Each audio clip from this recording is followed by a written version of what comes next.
It is Saturday. Here we are again. Oh, just like boy. that.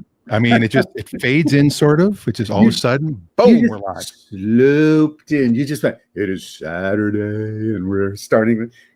Usually you go, well, it's Saturday and we're starting the show. Well, the live button wasn't coming up fast enough. And action. All right. Action. So welcome to Clutch Radio. If you're listening to the podcast, of course, you can't see us. So a lot of the things we do today, you'll be like, what? So watch the show live. It is already January 16th, 2021. We are 1/24th through the year already. A 24th through. Yes. So we're like 1/24th scale. Yes, exactly. The entire year, and we're in 1/24th scale, which I tend to do a lot of models of in that scale. So we have this one here. You see, this is a body shell. Oh, look at that. That's the body shell for a Delahaye. Oh, a Delahaye, yes. Yes. And this is 1/24th scale. So in honor of being 1/24th into the year, we present the 1/24th scale Delahaye, which is a French car, beautiful automobile from the Art Deco era. This particular one was the New York World's Fair auto that was exhibited there. And this was the pinnacle of automotive technology at the time. That is a gorgeous design. Yeah. French. Oui. Yes. Fagoni Feleshki. Easy for you to say. So with that, we'll start the show and play the little music. And here we go.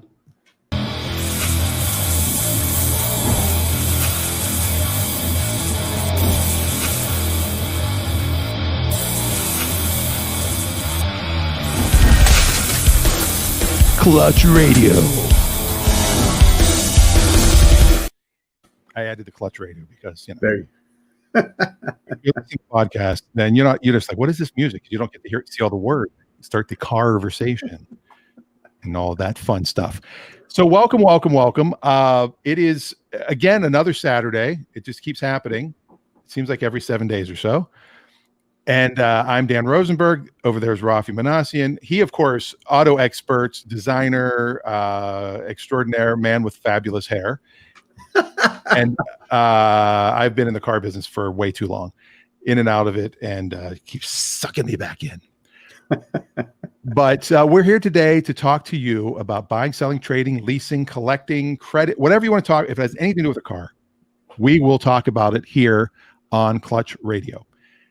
I will start with an email I got during the week. And this is a friend of mine sent me this email, and he has a particular car. And I'm not sure. I didn't tell him I was going to talk about it on the show today or not, but here we go. All right. He has a Volvo, and it is the R series. What year? It's a 7. It's a 2007. Oh, okay. 2007 R series Volvo. Got it. Yes, and it's the last year they made that body style. Mm-hmm. And he has like 60,000 miles. It's super low miles. Great car. Yes.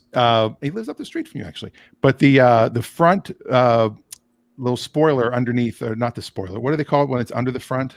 It's the air dam. The air dam has ripped off many times. Not to be confused with the air dan, by the way. Exactly. Oh, and the air dan, which is Mondays and Fridays. But yeah, so it's ripped off a few times because you go up to a parking spot and you back up and it comes off. Yep. And he's replaced it a few times.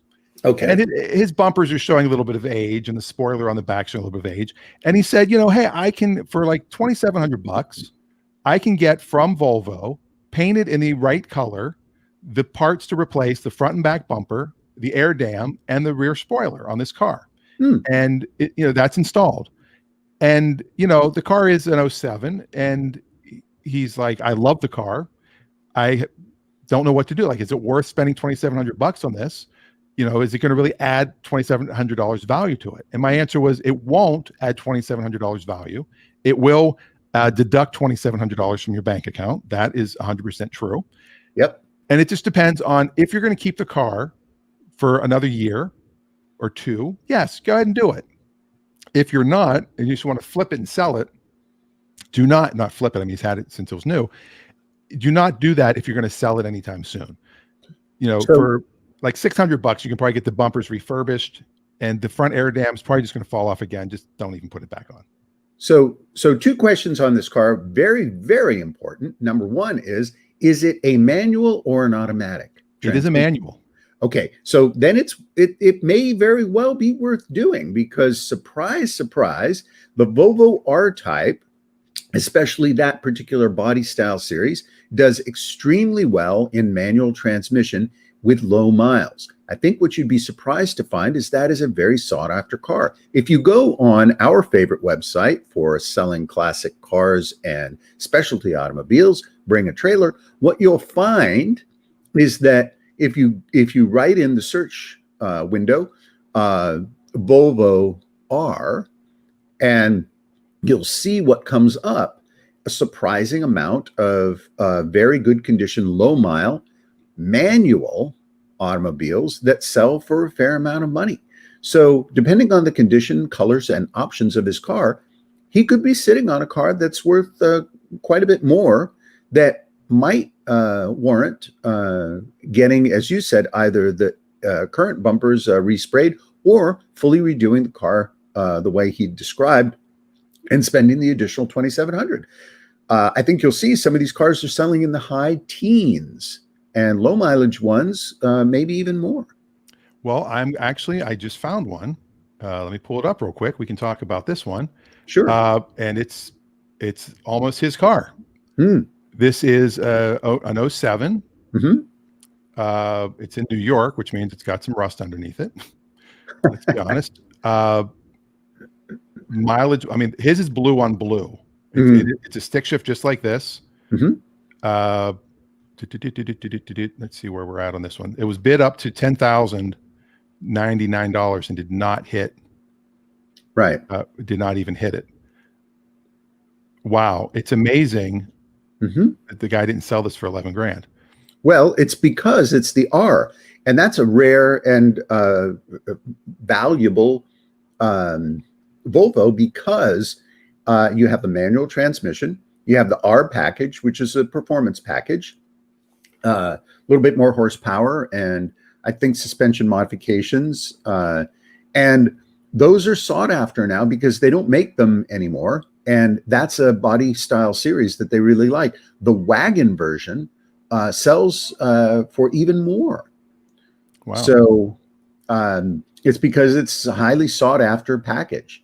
And so what he might find, and blue on blue is actually very attractive colors. What he might find is that it might very well be worth doing those extra things, and either keeping the car for a year and then going to sell it. And he could get, depending on, again, the condition and options on the car, if the sunroof car, if it has some special interior amenities, there was a special interior package that they offered with it. I can't remember the name of it offhand right now. Anyway, it could sell in the low to mid teens, and that would be worth it, because without the repair work and some cosmetic flaws, he might be, he might get $9,500 for it. So he'll be able to get his money back out of it. Well, what's crazy is when I was flipping cars at my old job, one of these came through the auction block at Mannheim, and it was blowing smoke out the back. It looked horrible, but it ran and drove, and I bought it for $100 plus the auction fee. So I ended up, it was about $200. It probably had, those engine had 150,000 miles. The one I bought, black with a tan interior. Yeah. But it had the aero kit. It had the R wheels. It was very rough. I think it had a dent in one of the doors. And, I was flipping back to Copart where I was working, and I believe it sold for $1,800 at Copart. So it went through the auction lane at Mannheim with all the dealers standing there, and no one bid on it. So I grabbed it for $200, and then, it went for that. I'm sure if somebody put some money into it, fixed it up a little bit, they probably could have got that car up to $4,000 or $5,000 car. Oh yeah. Yeah. And, what's interesting on some of these cars, especially the newer old cars, it's sort of funny to say it that way, but these newer older cars are becoming very sought after, particularly the ones made before 2010. And it's for a number of reasons. First of which is the manual transmission, because a lot of people still love to row the boat, and you get that added performance feel driving the car. These are also cars that don't have as much of the technology and connection and Bluetoothage and all this stuff that complicates the operating system and removes the driver from the driving experience. They refer to them generally as nanny package. So you've got a nanny helping you between the steering wheel and the actual road, sort of assisting you with that. So, yeah, and the stick shift in this is kind of cool looking because it doesn't have your typical like leather boot around it. Yeah, it's kind of this. It almost looks like a regular shifter. mm-hmm. It's kind of a It's a really cool looking vehicle. Yeah, the other ones that we'll talk about, and we'll get to those a little bit later, are the Saabs, and we'll talk about those when we go old school. Oh, we're going Saab. So my advice to him was, I guess, pretty accurate, and this happens to a lot of people. They're like, do I fix it? And I know we've talked about this before. Do I fix it or not? And especially when it's cosmetic. A lot of people are like, you know what? I've had this car, that car is now 14 years old. Is that right? If it was 07, 14 years old this year. And it's like, will I enjoy driving it more if it looks better? Yeah, that's part of it. Is when you have a dent in your car or you've got scratches, you're not as happy to drive it around. When your car is nice and clean and looks new, looks nice and shiny, you do like to drive it more. So I do recommend that you upgrade your car as often as possible, as far as little things, a bumper replacement but again, I guess I'm going back to, is the $2,700 worth it versus taking to a body shop, having them bump out the bumpers and buff out the bumpers, buff out the bumpers or bump out the buffers and make it shiny, a little spray paint here, a little spray paint there. You could do a good job to make it look great for probably under $1,000 for sure. But if you can get them from the factory and they're brand new, why not? Yeah. And what it all comes down to is if there's nothing else wrong with that car cosmetically, he might as well just do the right thing and make it as nice as possible. Drive it for a couple of months, enjoy the money he spent on it. If cosmetics are important to him in an automobile, it'll make him feel good. The car owes him nothing. He's put 60,000 miles on it. Obviously, it's been trouble-free and well-maintained, other than the cosmetic issues. And bumper caps on the car, they typically get a lot of bumps and damage, and repainting them is not a big deal. If the rest of the car, the metal, has the original paint and the paint is in great condition, he can actually sell it as original paint, original interior, original miles, original owner. And you start stacking those things up, and this starts to sound like a really nice car. And redoing the bumper caps could be worth doing if he wants to sell it at a slightly higher price. There you go. So that's the advice. I did respond with them, just basically saying, if you're going to keep it, do it. If you're going to sell it anytime soon, don't. And chances are he would probably just trade it in on a new one, which means the dealer would get it and not give him the best money for it. So my recommendation to him now, because I didn't even think of Bring a Trailer for an 07, but now that I've seen this one that got up to 11 grand almost, I will tell him, talk to Raffi. Sure. Happy to help him out with it. And he takes it to a dealer. The dealer's going to say, look, we'll give you $4,800 trade-in. It's a used Volvo. It's more than 10 years old. We'll try and do something on the lot with it. And it's probably got a decent set of tires because it's 60,000. He's probably changed the tires out. They might have 20,000 miles on them by now. The brakes and all that stuff are probably great. And the dealer isn't going to do anything for him. What they'll do is they'll freshen it up. They'll do something with it. If there's a sharp salesperson on the lot that understands that car, they'll say, whoa, let's put it up over here. Let's sell it over here at wholesale. That'll give us, a little bit of money back. Or let's do it at retail. We'll put it on the lot for $12,999 and someone will come and buy it. Exactly. And that's it is sad when I see a dealership that actually gets some of these great cars in, and either they don't know what they got and they lied and they just took advantage of a customer without knowing it, or they know what they got and they took advantage of a customer. Yeah. And that's even worse, I think. If you have any questions, you can post them in the comments. So far today, we've had good mornings from Jake, who is a winner of the 2020 Clutchy. Yes, won a Clutchy, and he's owed a Hermoculator. Yes, we have to get the Hermoculators designed and built, and colors have, we have a whole committee working on this. Yes, there's a committee, a complete committee. We will get them. But if you do have any questions about buying or selling or trading or anything, or dealership experiences, there's an ad that's going to be running during the Super Bowl. There's a company called Vroom, which is like Carvana, sort of. They're an online buy your car and without touching anything, and they'll deliver it to your house. And they have a commercial that they have already released, and it basically shows a guy being tortured in a dealership. And a lot of dealerships now are already like, oh, how dare they say this? I'm like, you know what, though? It's a lot of it's true. The old school way of, we need to keep you here for 7 hours. Yes, we wear you down. 45 minutes tops. We need to have you for 7 hours. You just finally say, all right, enough already. We're wearing you down. And for every bad dealer, though, there are two great dealers. So it's not like the majority of dealers are bad. The majority of dealers are good. And look, even a good dealership is going to keep you there. It's just a natural thing. They don't want to move you in and out quickly. It's not McDonald's where they're trying to do volume. They're selling you an expensive automobile. And when I say expensive, even a standard car is $32,000 to $34,000. That's a lot of money. For many people, that'll be the second biggest expense in your life. The first being your house, if you buy a house. Now, so you're going to spend that money. They want to make sure that you've gone through the process, you've thought about it, you've outlined all the things that you need. They want to make sure that you're getting the car you want, because they don't want you to come back in 2 weeks and say, you know what, I should have gotten the blah, blah. Or, I hadn't considered the wagon. Or, I should have gotten this option. Can you add that? And they're going to say, look, if you bought that other package. So they're looking out for you. They're trying to do the best that they can.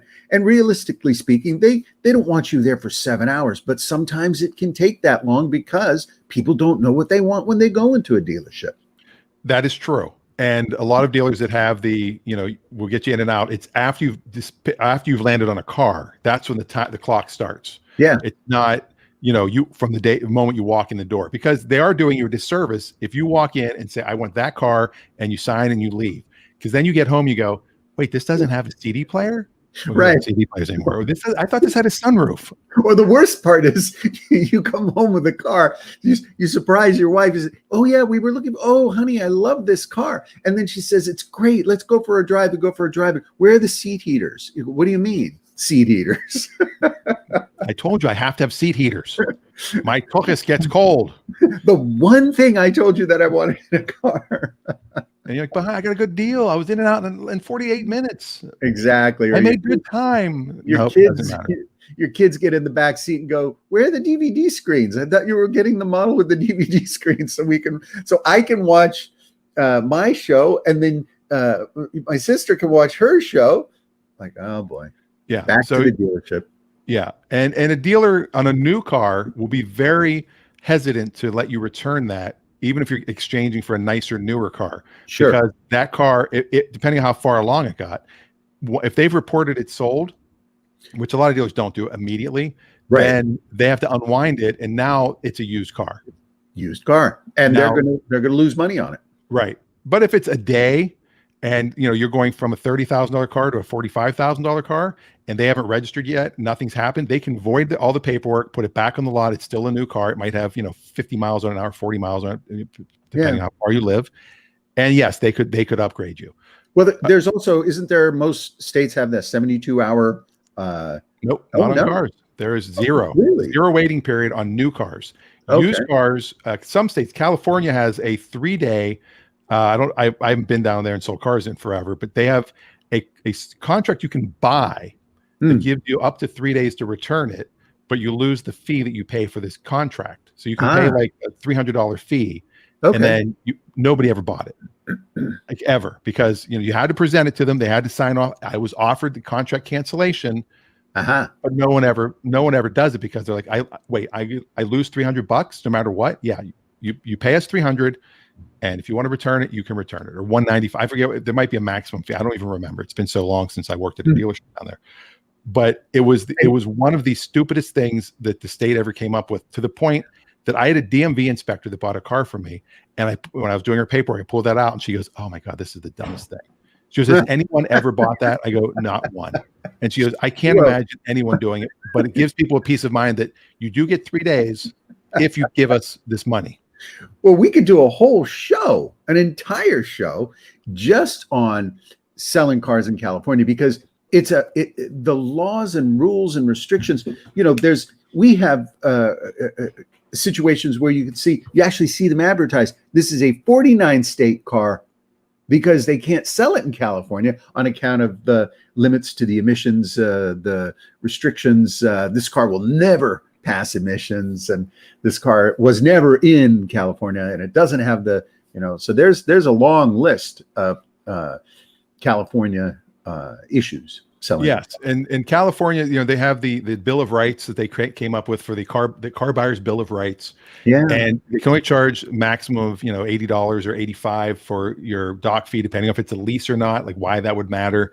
If you trade in a car on a new car, you get tax advantage. You get the difference of the two, like you do here in Washington with every car.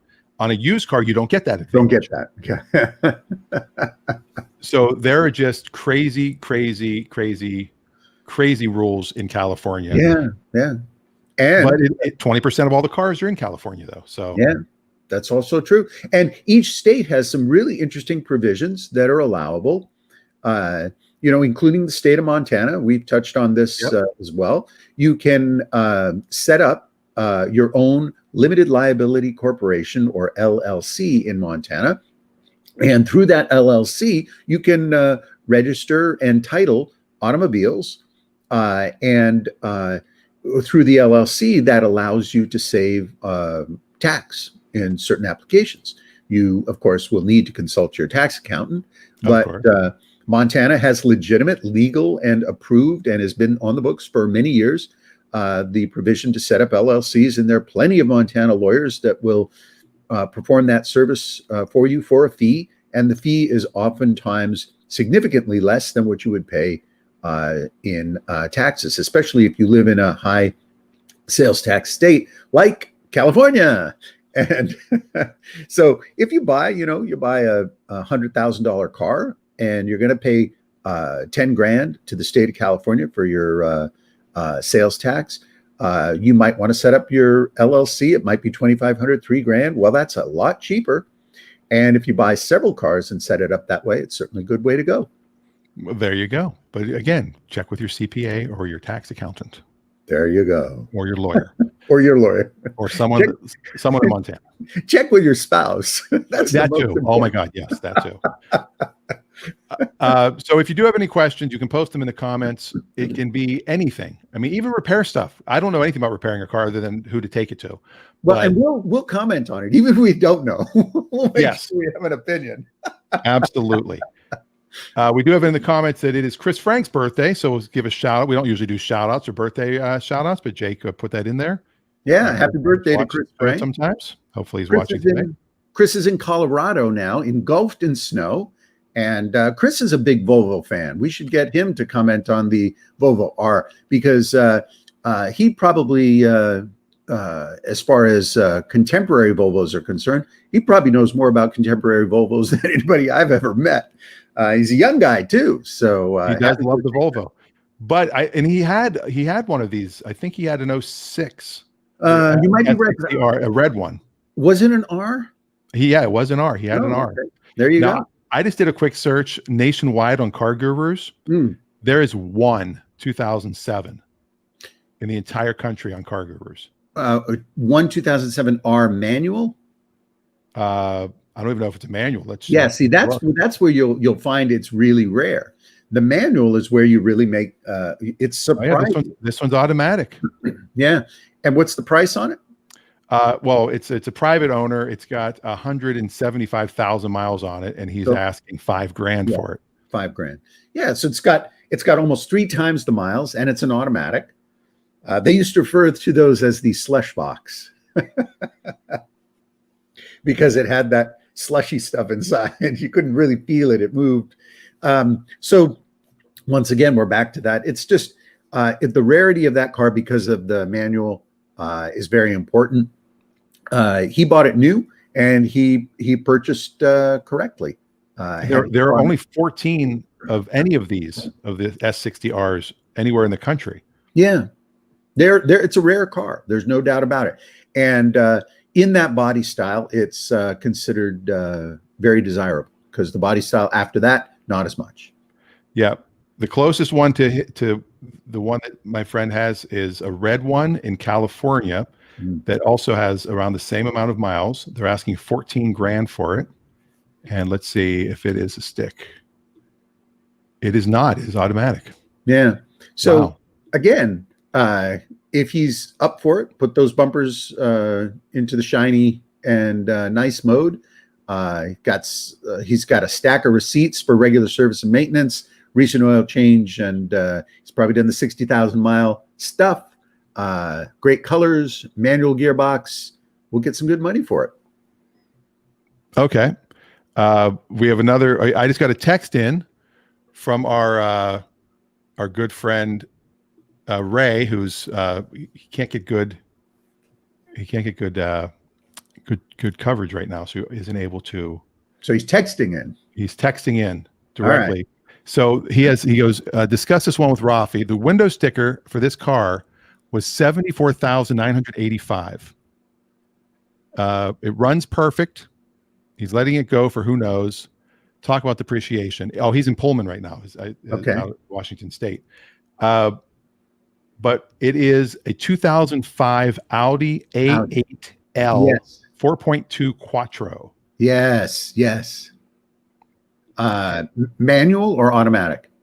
It is an automatic. Okay. It is at the Stokes auction. Yeah. It right now the bid is only at 1,025 with 3 days to go in the auction. He's going to let it go for whatever. It's got the big 4.2 V8. Yep. Yeah, actually, colors. It's black on black. You know, this is a car that that can do very well. The depreciation on these cars is astronomical. If this car has nice cosmetic condition and the miles aren't too high, this is a fairly safe bet. The resale on these cars can vary tremendously. I've seen them for high teens into the 20s for low mile, nice examples. This car had everything on it.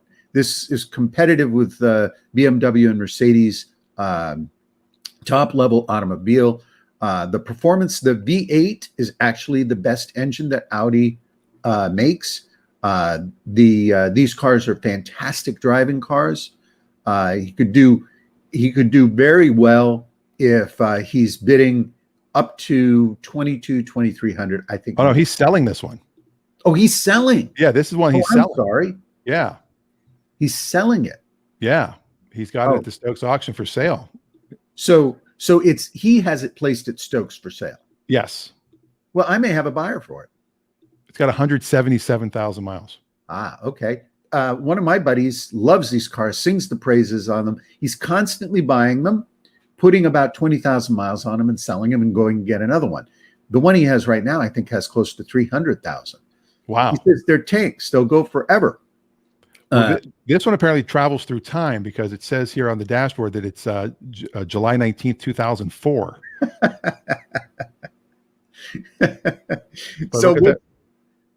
So this, I don't know what Ray's got in it, but this car should do very well.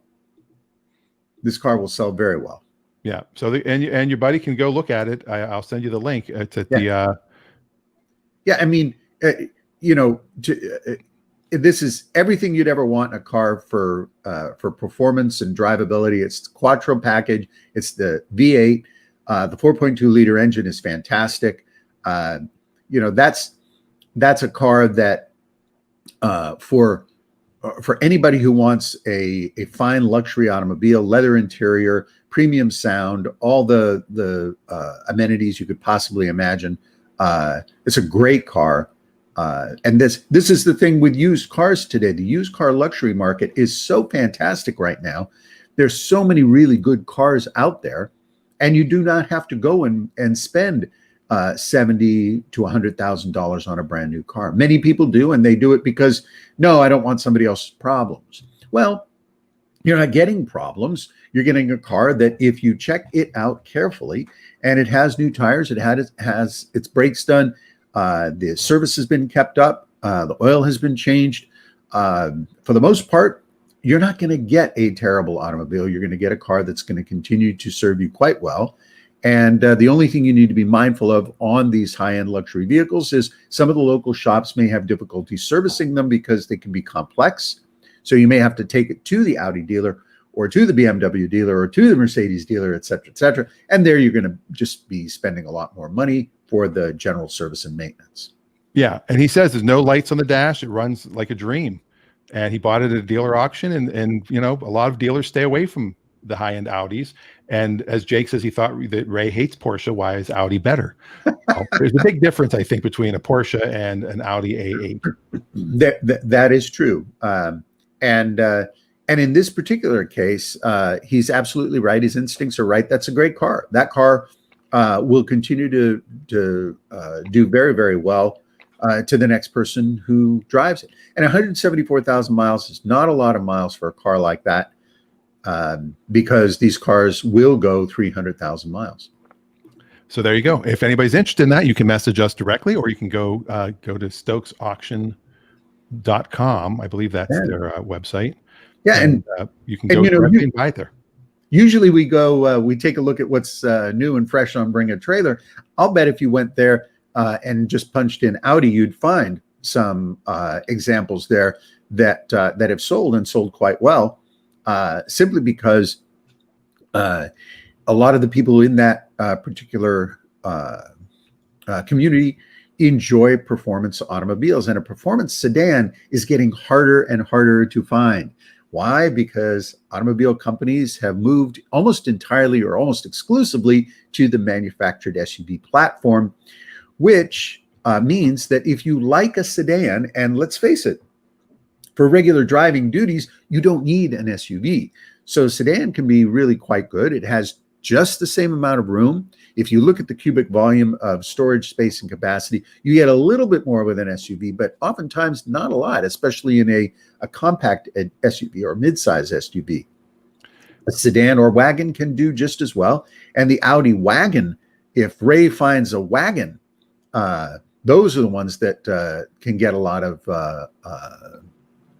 interest as well. In these combination vehicles, premium performance sedans or wagons, if you get high optioned, high impact colors and manual transmissions, you're in great shape, especially if it's a low mile car. And low mile for a 15, 20-year-old car, low miles can be 100, 110, 120,000, because that's still under the national mileage average. So you can have a car that's, they used to say, rolled over, because the odometer only went up to 100,000. Exactly. But well, here's one on Bring a Trailer, only 34,000 miles, but this is pretty much the same exact car. Yeah.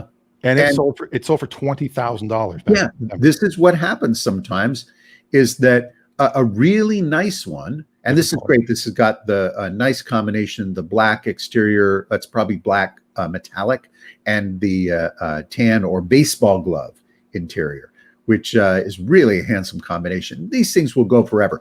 I urge Ray to go and look at this particular ad or auction and read the comments, Ray, because what you'll find is you're going to get a very, very helpful education on these cars, and you can take notes from the comments and put them together to help support the questions and answers that you can give to prospective buyers that come and see that car.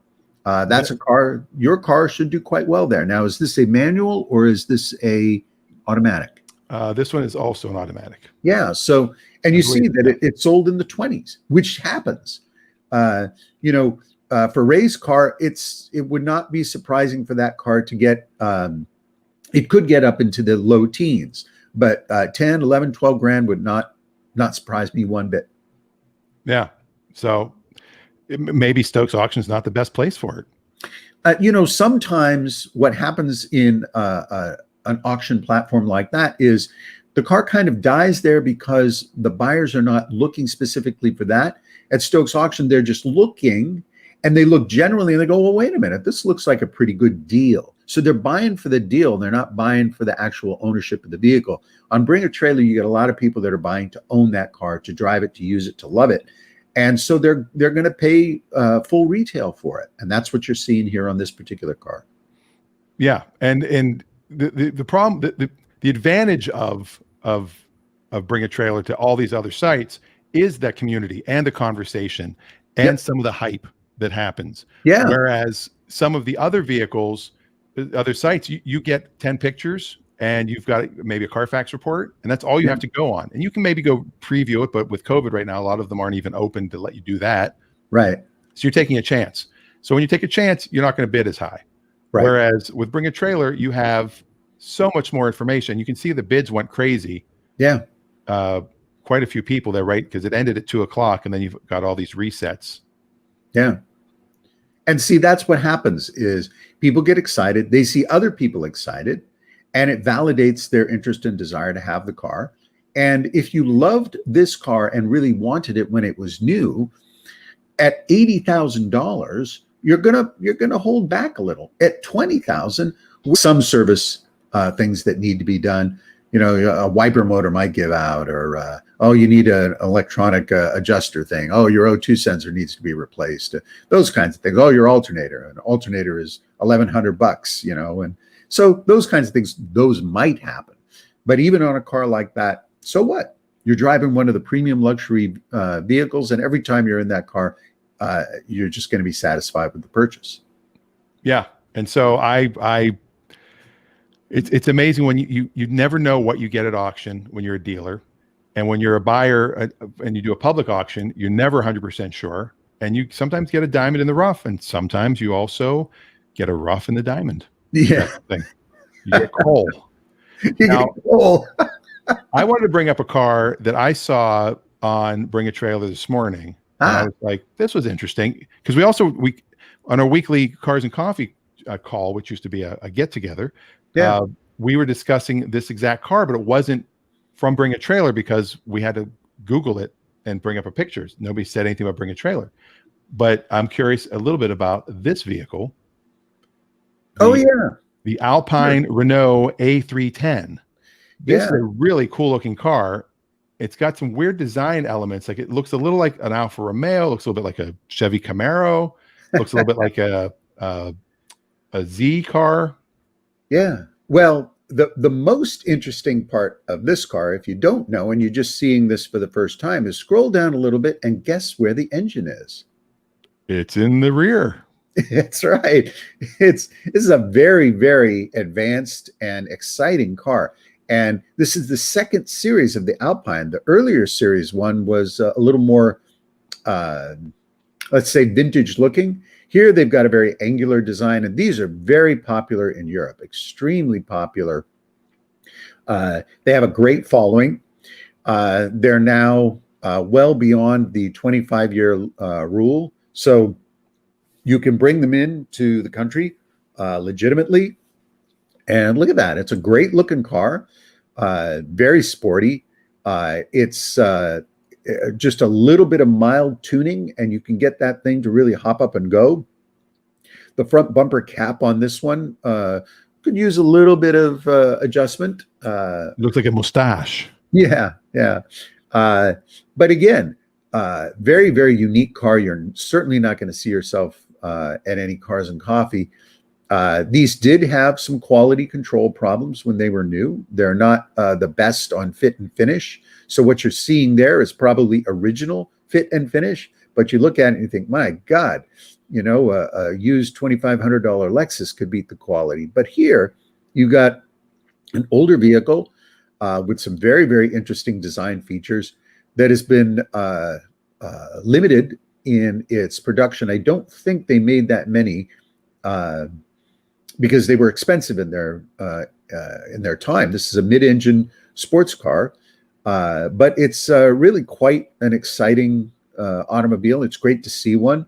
I've seen these in different colors. I haven't seen one recently in red, but they look great in light metallic colors, silver, white, light blue, and all of the sort of 80s vibe to it, with the red glow gauges and the push buttons, and there's your shifter boot with the little boot sock on it. And yeah, just a fun car. Where is this currently at bid? This one is, let's see how do I get, there we go. Probably This in one's the at $12,000 right now. 12,000. Okay. And it's probably got a couple days to go. 4 days still. Okay. My guess is it'll sell in the mid to high 20s and maybe more, if because I haven't had a chance to look at it, see if it's an original paint car, original everything. It looks like a very nice, well-maintained car. I've seen certain examples sell in the 30 to 40 range, and some of the earlier examples can be 60, 70. Wow. So yeah, so these are coming on, and if you find one that's needy, that you think is a deal at 10 grand, don't buy it, because there's some challenging parts and fit and finish things that if you figure you're going to restore, take another look, because there are a lot of cars like this, including Fiats and older Audis and other performance cars, Lancias from this era. You always want to buy the best possible one you can find, because they can be pricey to restore, even though they're very, very fun cars to own and drive. This looks like a very original car. Now, I, of course, noticed that it's got the PRV engine, which is the same engine, similar engine to what came in the DeLorean. Yep.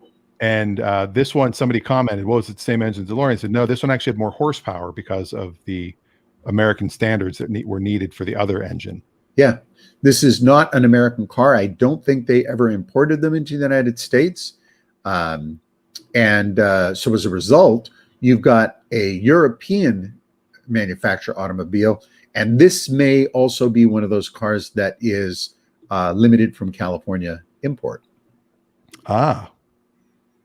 Well, So there you go. Look, it's 1988. Oops, I missed them. 88. It's got some, it's a 1980, but the receipts here are from, look at that. It's got all the receipts. That's great. In Portland, Oregon. So there you go. Yeah. Fantastic. Yeah, and it's up to like I said, $12,000. You got 4 days left. Who's the seller? Is it 911R? Seller is. You can go to the top and see. Oh yeah, that's right. Boop. There you go.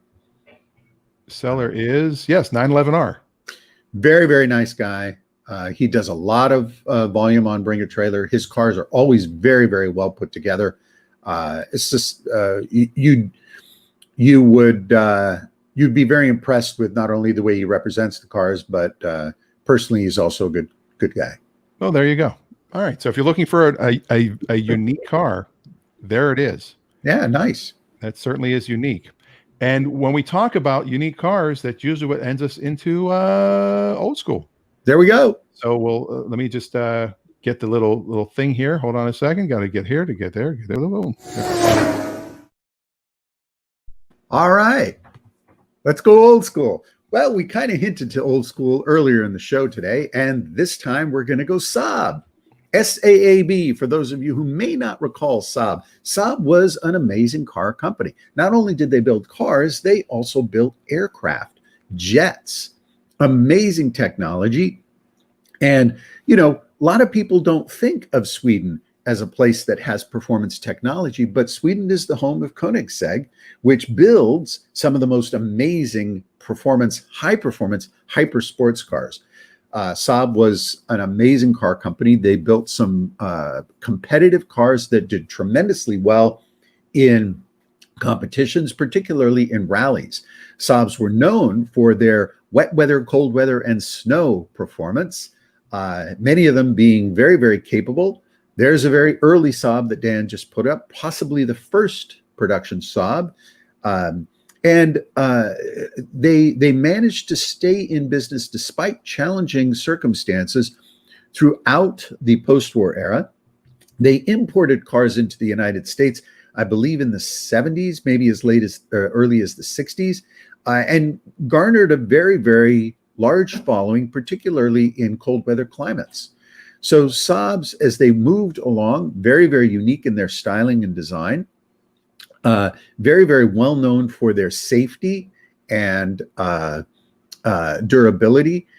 The Saab Scania period from 60s, late 60s, I want to say into the 80s, is where you'll find a lot of really attractive 5-speed manual sport Saabs. But into the General Motors ownership era is where it gets very interesting, and you'll see a lot of performance Saabs, including Saab sedans and performance sport coupes that are tremendously well outfitted. You can get a convertible Saab from the General Motors era with performance engine and manual transmission for about $10,000. There's a black one that Dan just pulled up. Fantastic automobiles, not expensive to maintain, by the way. You should not be afraid that Saab has gone out of business. I believe they were out of business in 2012. That might be, I think, about right. But here's the opportunity for somebody who wants a sporty car with good build, fit, and finish, fairly easy to maintain, lots of fun to drive. And by the way, folks, a lot of these 80s and 90s Saab convertibles with manual transmissions, they're no longer $3,000 and $4,000 cars. They're now $10,000 to $15,000 cars if they've been well maintained. Some of them have been, they may have faded paint. Perhaps the owner has gone through and put new tires. Maybe they put sporty rims on them, redone some things, but still very, very drivable cars. You can get one that has been well maintained. A lot of original owner Saabs out there. People who bought them in the 80s and 90s still own them. They're running out of desire to keep them, but they're low mile cars, and you can buy them fairly well. $10,000, $12,000 for a low mile, well kept, nice original paint, original interior car. Many of them come with leather interior. You want to get the 5-speed manual. That's the one that you want for best value and for most enjoyable driving. And these are great cars that you can enjoy. Top goes down, drive anywhere you want with it. Top goes up. The seals on the tops for Saabs are very good. They do an excellent job of weather protection because these cars were designed for Sweden, for goodness sakes, where it rains even more than it does here in Washington State. And I just randomly went to Craigslist. Yeah. Found a nice looking 1988, which is it obviously available for the collector plates. Yeah. This is an 88. There you go. Convertible. Yeah. Yep. And what's the price? I don't think they have a price on it, which is rare. That is rare on a Craigslist ad with no price. It says in 1988, they only built 288 900 turbo. Mm-hmm. All cars were black convertibles with gray leather interiors, air conditioning, electric windows. This is an automatic transmission. Only 1 out of 4 were produced. Yeah, the automatic is rarer on these cars, but it's not very desirable. Now, that's not to negate this particular car, because if you want an automatic transmission car, this is a great car to get. Now, go to the one photo that shows the hood up. Next one. Front view. There you go. So if you go to the next shot here, do you see how the hood opens? So it opens, it unlatches, it pulls forward, comes up, and then hinges back. Saab actually developed that hood for one purpose and one purpose only, because you can make the hood open any way you want, right? Why did they do it that way? So they don't go and hit people in the windshield? No, that's the snow dump hood. Oh. Yeah. So you get in your car and snow has fallen, sometimes stacked up 6-8 inches, and you got to brush it off by hand. You get snow all over, you get soaking wet hand.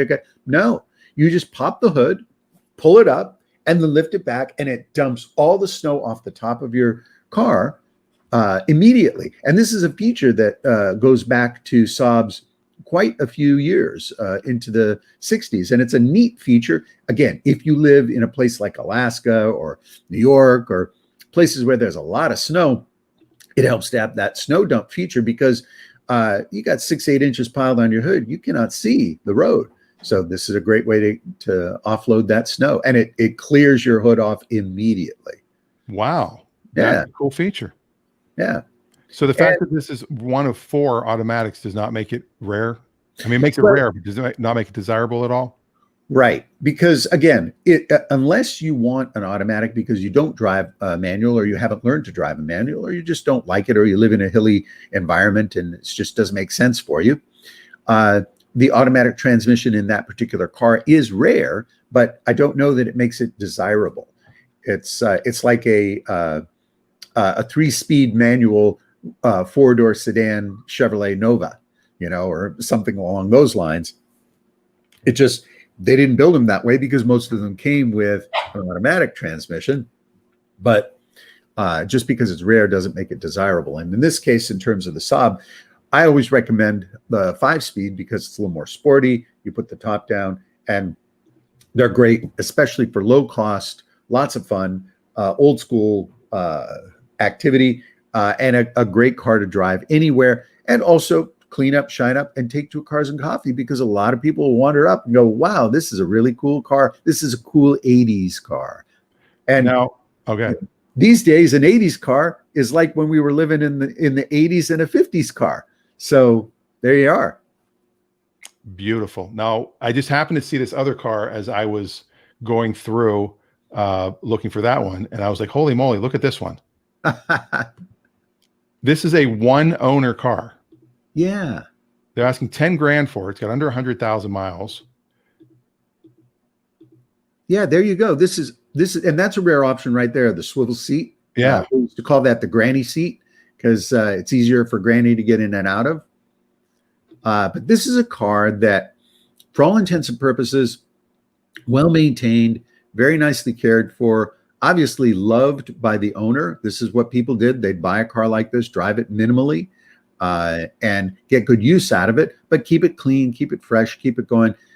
At $10,000, well, if you really wanted this car, you couldn't duplicate it for 10 grand.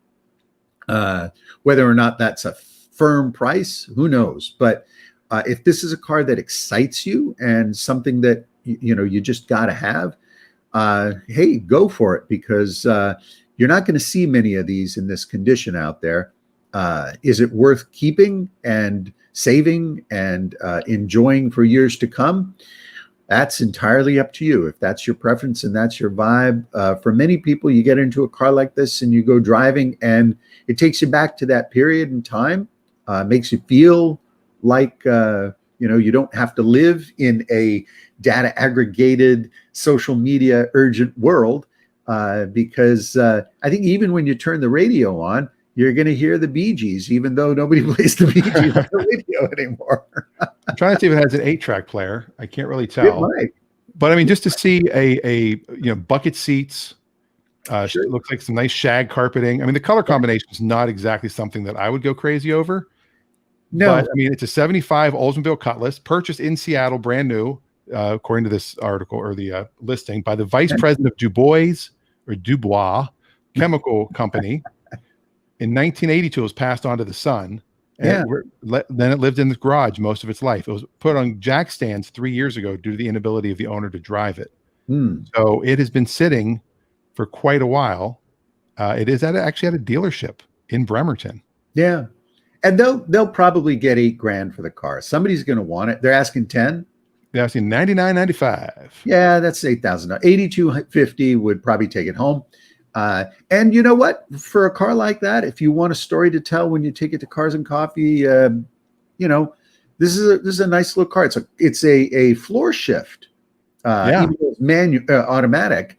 It's got the center console and the just a sporting car, like you said, bucket seats. It's a cool item. Oldsmobile, long out of business. They made some great cars. This would not necessarily be qualifying as one of them. Is it the 305 engine? This one does have the 260 4.3 liter. Oh, yeah. 4.3 liter. You know, it's not going to get out of its way anytime soon. You might get a working 110 horsepower out of that motor now. But again, you're not going to be drag racing with this. You're just going to be cruising it gently and listening to the Bee Gees. And, you know, if it was black on black, I would be like, yeah, I might want to go look at this car. If this was black on black, it'd be a $12,000 car. Yeah. But the colors are bringing it down a little bit. But what you're buying here is originality. So as it does say, it was purchased in Seattle, and the guy gave it to his son in 1982, which means it was his father's Oldsmobile. And it's what they call a single family owned car. Correct. So it's not a single owner, but a single family owned or one family owner. Exactly. There Well, I think that we've hit our requirement of an hour or so of the show. The questions have not been crazy today, which is fine. We had more than enough to talk about. Yeah. I do always recommend that if you want to get an education, as Raffi has said, go to bringatrailer.com and check it out. They're not sponsoring us by any means. It's a great resource. You can go down the rabbit hole for hours on bringatrailer.com. Yeah. And it's a fantastic place to just get an education. If you're thinking, for example, I've always wanted a 65 Corvette, and I'd love to get a 65 Corvette Roadster. Just go to Bring Your Trailer and get an education, because they will tell you there's going to be a fastener expert on there that's going to come on and say 99% of the fasteners on this particular car are great. But if you're going to go to a Concours and win, you're going to want to get the correct underdash fasteners that have the yellow capsules that go over the top of the, so you'll learn those kinds of details. You'll also learn all kinds of things about who are the number one vendors for extra parts. What are the types of things you should look out for if you're going out to inspect one? When someone says this has the original factory rims, and you go and look at the car and they are the original type, but they are reproduction rims, how can you tell the difference? It's a great way to know. And that makes a difference in terms of the price of the car, not when you buy it necessarily, because sometimes if you're not educated, you don't pay the premium price. But when you go to resell it, an educated buyer will come. And I've often heard this story from people. They said, when I bought it, he told me it was fully restored and everything was original. Well, okay, but that's not the case here. And so your $60,000 Corvette is now only a $45,000 one. Right. So, and Jake makes a really good point, is it just takes a broken toe to start looking romantically at an automatic. And very shout out to Jake, who we know broke his toe, I believe, the other day. Oh, and yeah. I did not know that. Yes, I think it was the baby toe, if I'm not mistaken. So who's going to go wee all the way home? It's not. He's gonna just have to take a break. And of course, Jake can't take a break because so many people rely on his fantastic food at Jake's Pickup on Bainbridge Island. So there you go. Yes, well, Jake feels better soon. Yes. Feel better, Jake. Happy birthday, Chris Frank. And send questions during the week to dan@danrosenberg.com. We'll try to answer them here live on the show. If you're listening to the podcast, tune in live every Saturday, 10 a.m. Pacific time on Facebook and YouTube. Just search for Clutch Radio Show. You'll find us. There you go. That's it. We're going to call it a day. We thank you so much, as always, for tuning in. I am Dan Rosenberg. And I am Raffi Manassian. And we are Clutch Radio. See you next time.